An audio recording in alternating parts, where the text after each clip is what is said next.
여러분 안녕하세요. 비전 파인더입니다. 오늘은 여러분들이 궁금해하시는 어떻게 하면 하나님께서 나에게 주신 비전을 찾을 수 있을까에 대한 이야기를 나눠보려고 합니다. 이 내용은 앤디 스탠리 목사가 쓴 비전에 대해서 A에서 Z까지 다룬 비전이어링이란 책을 토대로 해서 준비해봤습니다. 하나님이 나에게 주신 비전을 찾는 방법 4가지에 대해서 지금부터 살펴보시죠. 그럼 비전을 어떻게 찾을 수 있을까요? 먼저 비전은 나의 관심과 괴로움에서부터 시작합니다. 바꿔 말하면 하나님께서 나에게 주시는 부담감이라고 할 수 있겠네요. 어떤 영역을 봤을 때 막 가슴 아픈 게 있잖아요. 그게 사람마다 다 달라요. 많은 사람들이 똑같은 걸 경험한다고 해서 그 사람들 생각이 다 똑같은 건 아니거든요. 예를 들어 우리가 아프리카 선교를 다 같이 다녀왔다고 해서 모두가 아프리카가 막 눈에 밟히고 가슴에 당기는 건 아니거든요. 누군가는 이 아프리카 아이들에 대한 마음을 주셔서 후원을 한다거나 아니면 저기에 가서 직접 아이들을 가르치고 싶다 이런 생각이 들 수도 있겠지만 대부분의 사람들은 그러지 않을 겁니다. 저도 태국 선교를 다녀왔었거든요.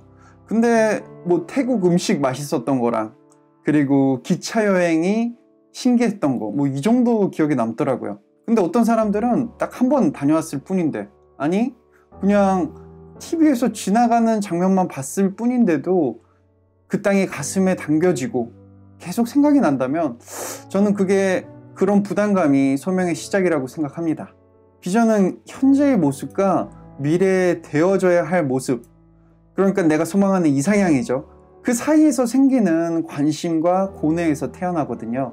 이런 식으로 앞으로 더 나아질 수 있는데 그렇지 못한 현재의 모습을 보면서 좌절이나 분노, 슬픔을 느낀다면 그런 사람은 누구나 비전이 될 씨앗을 가지고 있는 분들입니다. 지금 나에게 그런 게 있는지 한번 생각을 해보세요. 만약 없다면은 좀 더 다양한 경험을 해봤으면 좋겠습니다. 경험할 환경이 되지 않는다면 유튜브에 평소에 적지 않았던 키워드들을 검색해 보시고 시청해 보는 것도 좋은 방법입니다. 그리고 나는 그런 게 있는데 하시는 분들 있죠.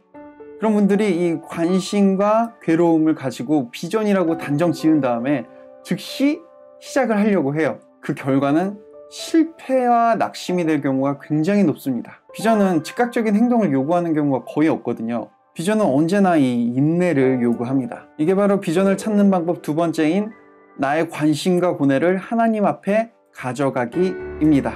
앞에서 말씀드렸다시피 비전은 현재의 모습을 그대로 받아들일 수 없기 때문에 생겨나는 경우가 많아요. 그렇게 시간이 지나다 보면은 그 받아들일 수 없는 불만이 막 자라나거든요. 자라나서 내가 무엇을 해야겠다 라는 그림들이 막 그려지게 돼요. 그리고 바로 액션을 취하거든요. 이렇게. 근데 그런 식의 생각과 꿈을 비전이라고 할 수는 없어요. 왜냐하면 하나님하고 연결됨이 없이 자기 의로 연결돼 갖고 자라나게 되면 이게 주로 분노로 가게 되더라고요. 그리고 그 분노가 막 타인에 대한 울분으로 막 에너지가 흘러가거든요. 그렇잖아요. 내 의랑 내 생각이 내가 그러고 싶지 않아도 항상 왜곡이 되고 변질이 돼요. 그래서 선하게 출발했는데 막 내 의가 교반으로 변질이 되고 다른 사람들을 향한 정죄로 변질이 될 확률이 굉장히 높습니다. 그래서 자기가 가진 그 관심 영역에 대한 선한 마음을 기도라는 도구로 하나님한테 가져가야 돼요. 그래야 변질되지 않습니다. 하나님, 이것이 제게 주신 비전이 맞습니까? 하나님이 이 시대에 하시고자 하는 일과 제 고뇌하는 관심 영역이 어떻게 연결이 되어 있는지 알려주세요. 이런 식으로 기도를 해보시면 좋을 것 같습니다. 그리고 기다려야죠. 하나님이 바로 응답을 주시면 좋겠지만 아까 말씀드린 대로 비전은 대부분 인내를 요구하거든요. 이 하나님 앞에 가져간 다음에 기다리는 시간 동안 검증을 하고 준비를 해야 합니다. 시간이 흐르는 것만으로도 우리는 우리의 좋은 생각과 우리의 온 삶은 던질 만한 가치가 있는 비전을 구분할 수 있습니다. 어떻게 해요? 예를 들어 볼게요.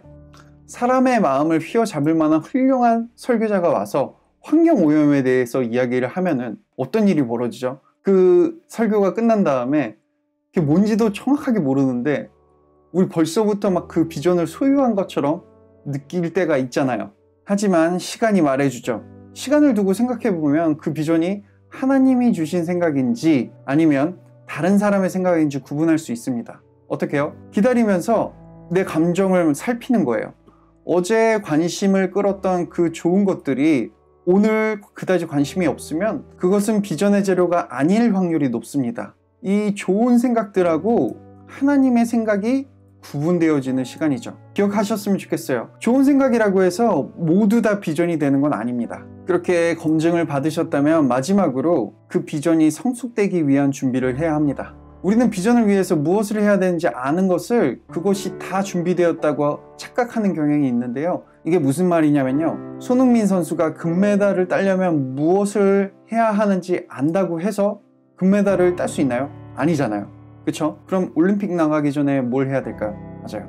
바로 그 계획대로 준비를 해야 합니다. 비전도 마찬가지죠. 서두른다고 해서 막 비전이 빨리 자라나거나 이루어지지 않거든요. 성숙하지 않은 비전은 굉장히 취약합니다. 왜냐면은 변화는 삶의 거의 모든 영역에서 환영받지 못하거든요.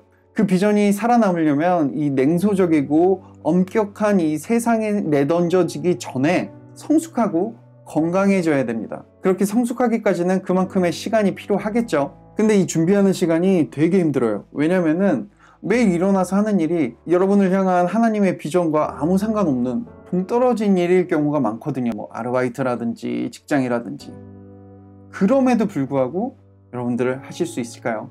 아마 쉽지 않을 거예요. 근데 그 과정을 견뎌내야 되는 게 이제 비전을 시작하시는 여러분뿐만이 아니고 성경에도 굉장히 많은 사람들이 있다는 걸 알고 힘을 얻으셨으면 좋겠어요. 굉장한 지도력을 가진 느헤미야는 성벽재건과 별 상관없는 술시종을 드는 일을 하면서 비전을 준비했고요. 국무총리가 됐던 요셉은 그 전에 감옥에서 자신의 비전에 대해 다시 생각하는 시간을 한 10여 년을 가졌고요.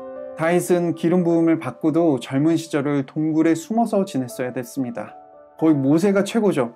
하나님이 모세에게 계획하신 비전을 갖기까지 광야에서 40년이란 세월을 흘려보냈습니다. 여러분도 아시겠지만 우리의 비전은 우리의 능력, 우리 자신보다 훨씬 더 큰 존재예요. 여러분의 비전은 그저 퍼즐의 작은 조각 중 하나일 뿐이라는 것을 기억해 주세요. 하나님의 간섭과 준비하심이 없다면 우리는 우리가 맡은 어떤 일도 수행할 수 없을 거예요. 그러니 하나님의 때를 기다리고 기도하며 그 일에 대해서 되게 생각을 많이 하셨으면 좋겠어요.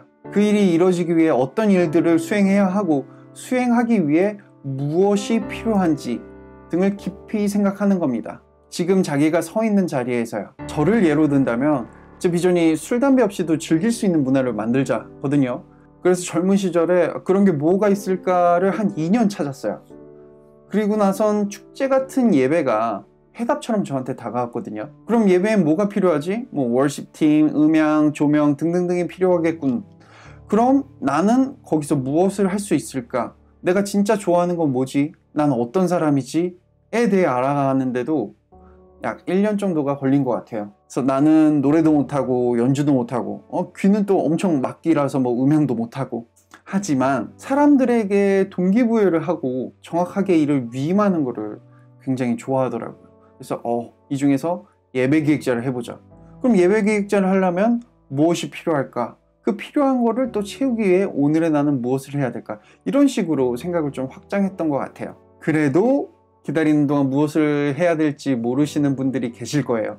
그렇다면은 비슷한 비전을 가진 사람들하고 얘기를 해보신다거나 대화를 나눠보신다거나 독서하고 관찰하고 할 수 있는 모든 것을 좀 배우시길 바래요. 자, 이렇게 관심 영역을 알고 하나님께 가져가서 검증받고 또 준비하는 프로세스를 거치면 하나님이 나에게 주신 비전이 무엇인지 좀 더 명확하게 알게 되실 거라 생각합니다. 여러분 꼭 비전을 찾으셔서 하나님과 동행하면서 기적을 맛보는 삶을 사시길 바라겠습니다. 다음엔 저희가 그 기다려야 하는 타이밍, 준비하는 타이밍에 대해서 무엇을 해야 될지에 대해 좀 더 자세히 나눠보도록 하겠습니다. 그럼 구독과 좋아요 부탁드릴게요. 감사합니다.